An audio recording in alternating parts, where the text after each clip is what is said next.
Энэхүү видеог олон улсын бооцооны сайт OneXBet хамтран хүргэж байна. Хэрэв та 18 болон түүнээс дээш настай болов доор байрлах линкээр орж бүртгэл үүсгэхдээ товчлол гэсэн промо код ашиглан эхний цэнэглэлтэндээ 100% бонус аваарай. Өөр төгрөг боломжит үнгээр бооцоо тавьж хэд авдахгүй байхыг анхааруулж байна.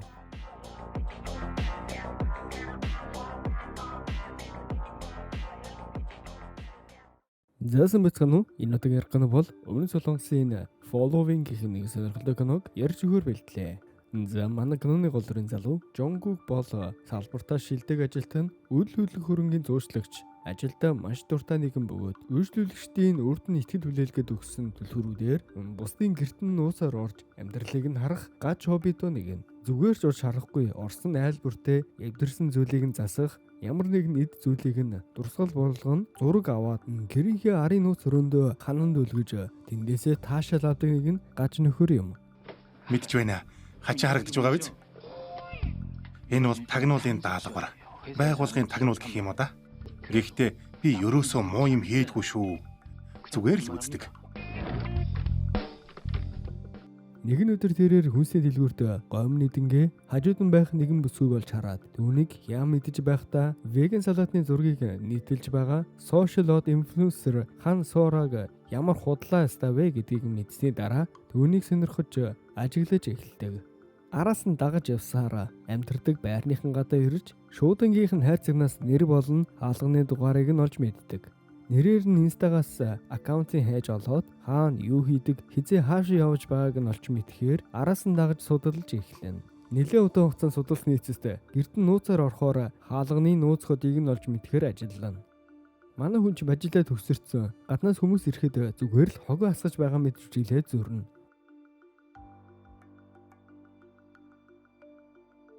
Оройн Хан Сороо гэртээ ирэхэд хаалган дээр нь байршилсан хурганы хийгээр нууц кодыг олох гэсэн ч хитрхи олон тоо байсан тул бүтэлгүйтнэ.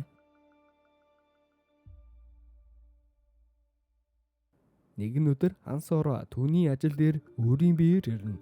Үйл хөдлөх хөрөнгийн зуучлагч ажилдаа дуртай байхны шалтгаан нь үйлчлүүлэгч нарын түүнд итгэж түлхүүрээ элдээдэг тул дуртай үедээ орох боломжтой юм. Хан Сороо түүнд итгэж байраа түрээслүүлэх гэж байгаа талаар хэлээд түлхүүрээ түнд үлдээн. Жонгук маш их баяртай байна. Оройн түлхүүрээр нь онгойлгоод гэрт нь нууцаар орж хэрхэн амьдардгийг нь ажиглана. Гаж хоббитоо залуу угаалтуурын хоолойг засаж янзлаад өрөөндөн байх нэг эд зүйлсийн зургийг авч хадгална.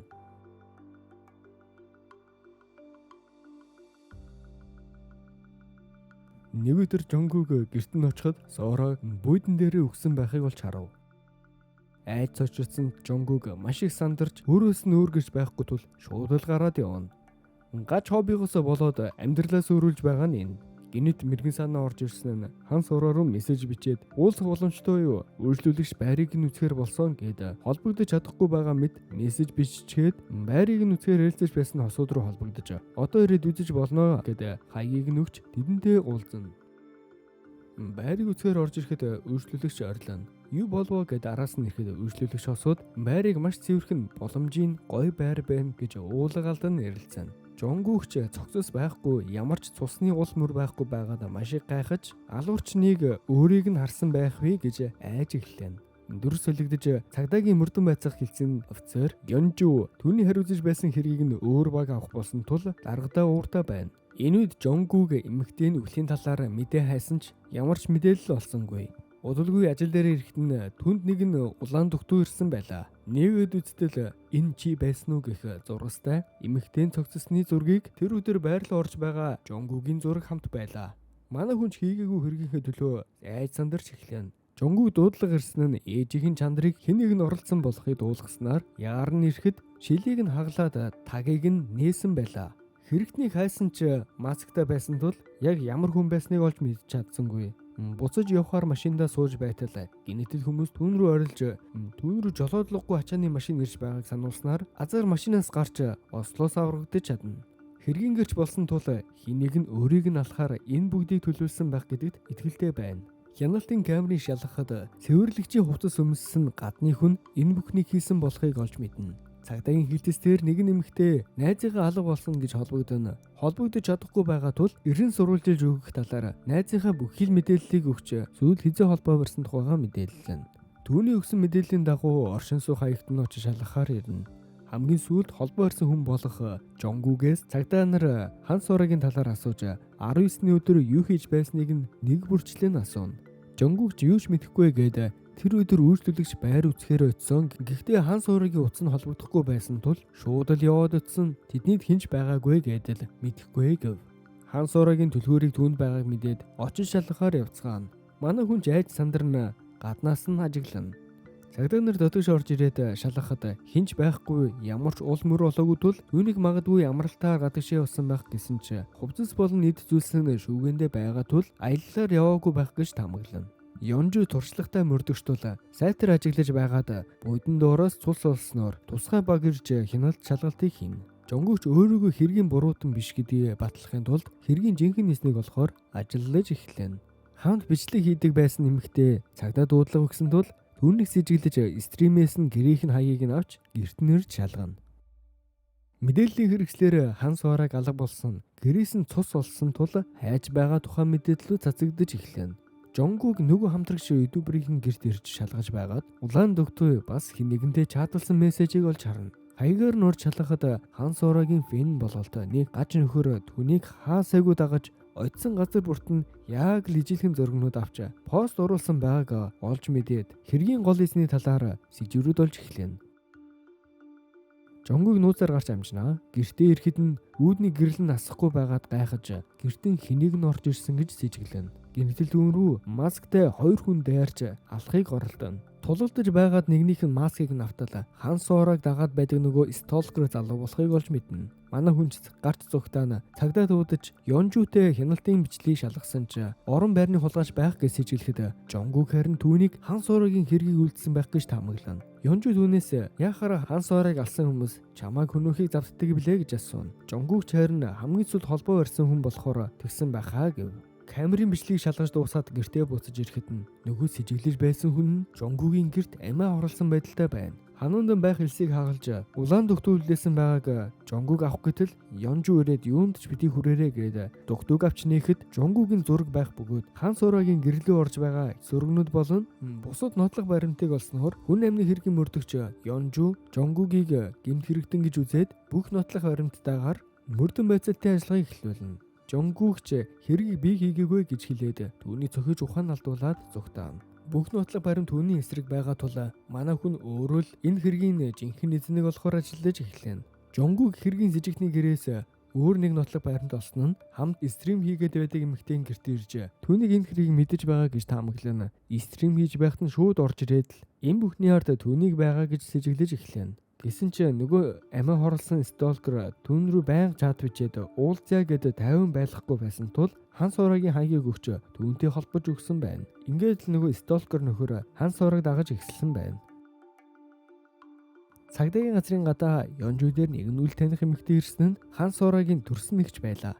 Хан Сороог багасаа л өөрийгөө голдлох дутуугийн комплекстэй эрэгтэй дөвгөө хүртэл далаачин зархаар урдаж байсан. Ер нь л жоохон сайко мөнгөний төлөө юу ч хийж мэдхээр нэгэн гэв. За ингээд юу болсон бэ гэхлээр Хан Сороо олон удаа бүтлгүүтэж уушийн газар ажиллаж мөнгө олохоор хичээсэн ч нэг л болж өгөхгүй байгаадаа шантарч эхлэв. Гэнэт түүнд гайхалтай санаа орж ирсэн нь сошиал од болох хүмүүсийн хайрыг хүлээсэн инфлюенсер камерны урд маш сайн хүн болж үжиглэн орон гэргүй амьтдыг хайрлаж тижээж түүгээрээ дамжуулж донешн цуглуулж нэг ёсондоо мөнгө олох нэгэн хэлбэр болгон ашиглана. Амьтанд хайргүй мань хүн хангалттай хийг олсон тул нөгөө хитэн нохтой арчилж чадахгүй байсан тул бүгдийг нь цааш нь харуулж булшилж хэргийг нүүн дарагдуулна. Гинэнд санаандгүй байдлаар түүнийг хинэгэн дагаж байгааг олж харсан тул нохойн хэргийгч бас харсан миний хийсэн бүх буруу зүйлийг илчлэх вий гэж айсан тул түүнийг дагаж байгааг мэдсэн ч мэдээгүй юм шиг жүжээд гертэн хүртэл орж ирснийг мэдэж байсан тул Жонгугийн көнөөх урт төлөвлөгөөг эртнээс боловсруулж эхэлсэн байлаа. Жонгугийн гаж хопыг мэдсэн тул гэртээ камер байршуулж гарнаасаа цус авч бэлдэн бүүдэн дээр хэвтээд өөр дээрээ цусаа асгаад Жонгугийг орж ирэхэд үхсэн мэт харагдахаар бүгдийг нь төлөвлөж хийсэн байв. Түүнд хамтрагч хэрэгтэй байсан тул нөгөө сталкердод байсан залуутай уулзаж хайртай энтер гэж байгаад хамтрагчаа болгоод бүх хар ажлаа түүнээр хийлгэнэ. Тэр өдөр гэрт нь орж ирэхэд нь алах байсан ч байдал буруугаар эргэж Жонгуг хэрэгтний царайг хараад зүгтсэн тул гэрж болсон түүнийг өөрийнхөө гараар хөнөөсөн байлаа. Энүүд мөрдөгч Ёнжу хан сураатай хамт ажиллаж байсан эмэгтэйгээс түүний талаар асуухад цуглуулж байсан бүх мөнгөө аваад бүх юмаа аваад алга болсон гэв. Хан сургийн талаар мөрн мэдэх хүн байхгүй. Хамт дотн байсан хүн нь Хиран. Гэхдээ Хиран алга болоод олдоогүй талаар хэлв. Хираны хэргийн гол сэжигт нь хан сураа байсан бөгөөд хэргийн материалыг дахин шалгахад хан сураа хийсэн гэх нотлох баримт олдоогүй тул нэлээд удаан байцаасны эцэст суллсан болохыг олж мэднэ. Энэ үед Жонгуг агуулгатай ирэхэд нь гэрэл нь асахгүй харанхуй байсан тул өөр хэн нэгэн байгааг олж мэднэ.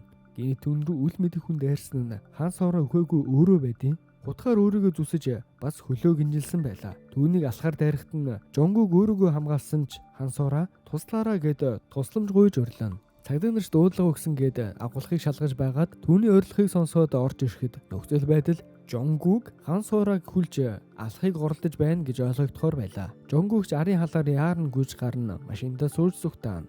Хан сурааг барьцаалсан хэрэгт Жонгугийг эрен сурвалжилж эхэлнэ. Ёнжу цагдаагийн хилтэс дээр хэргийн жинхэнэ эзэн бол Жонгуг биш ээ. Энэ бүхний ард хан сураа өөрөө байгаа гэсэн ч нотлох баримтууд түүний эсрэг байсан тул хэргийн гол бүрүүт нь Жонгуг гэдэг нь тодорхой байна гэд цагдаа нар түүнийг сонссонгүй.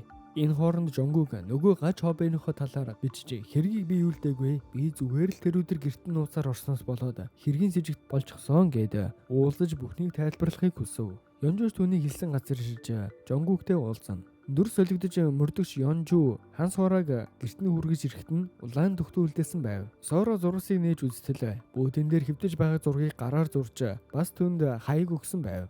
Хан сураа Ёнжуг явсны дараа нууцаар гарч хаягаар гэрн Жонгугтэй уулзна. Жонгуг түүнээс энэ бүхнийг яагаад хийх болсныг асуув. Хан сураа чи л энэ бүхнийг эхэлсэн. Анхнаасаа чи намайг дагаж харах ёсгүй зүйлээ харсан тул чамайг хөнөөхөөс өөр сонголт байгаагүй гэд түүнийг цахилгаан буугаар буудаж ухаан алдуулна. Жонгуг сэрэхэд түүнийг хүлчгсэн хан сураа түүнийг алхахыг оролдоно. Хан сураа хийсэн хэрэгээ хэлж тэр өдөр ууланд чи намайг дагаж харах ёсгүй зүйлээ харсан гэсэн ч яг үнэндээ юу хийж байсныг нь мэдэхгүй зүгээр л санаандгүй таарсан болохыг хэлв. Чи тэр өдөр ууланд юу хийж байсан юм? Чи Лихион болон Хираныг хөнөөгөөд тэнд болчихсон юм уу гэж хан сураагаас асуув. Хан сураа нохоонуудыг болж байхад нь Хиран хараад гэрч болсон тул түүнийг алхаас өөр сонголтгүй бас хамтрагчийн царайг нь олж харсан тул түүнийг хөнөөхөөс өөр сонголтгүй болсон гэж хэлв. Гэнэтэл сэжиглэж Жонгугийн камер нуусан байгааг олж мэдээд эйр кондишн дээр нуусан камерыг авч би хэнийг ч хөнөөгөө үгүй гэж хэлээд унтраагаад камерыг эдэлчихв. Энэ үед цагдаа нар түүний зааж өгсөн ууланд хяналт шалгалт хийж Хиораны цогцос болон бусад нохоонуудын цогцыг олно. Хан сураач гинэд намайг уучлаарай энэ бүхнийг чийлэх гэлсэн. Одоо бүгдийг мартаад зүгээр өнгөрөж болох уу гэсэн чи Жонгуг харин түүнийг чи хийсэн зүйлийнхээ лайгаа өөрөө үүрээ гэж хэлээд чи бол алуурчин сайко гэж хэлхийг сонсоод хан сураач уурлан түүнийг алхаар хоолойг нь богоод хөнөх гэж байхад нь Ёнжу амжиж ирээд амийг нь аварна. Хан сурааг хүн амны хэргийн буруутан тул баримтлана. Зангад энэ явдлаас хойш 1 жилийн дараа Жонгуг шоронгоос суллагдаж дахин хүмүүсийг нууцаар орж судалгаа болж Ёнжу дээрэж баярснаа илэрхийлж хамтдаа хоолнд орохыг үрсэн ч Ёнжу би ажиллаа л хийсэн. Тиймээс баярлах хэрэггүй. Харин хүн дагаж мөрдөгч нь хууль бус шүү. Дараагийн удаа битгий буруу зүйл хийгээрэй гэж сануулад хилдэс рүүгээ орно. Жонгугч буруу зүйл хийснээ ухаарч байгаагаар кино маань төгсөнө.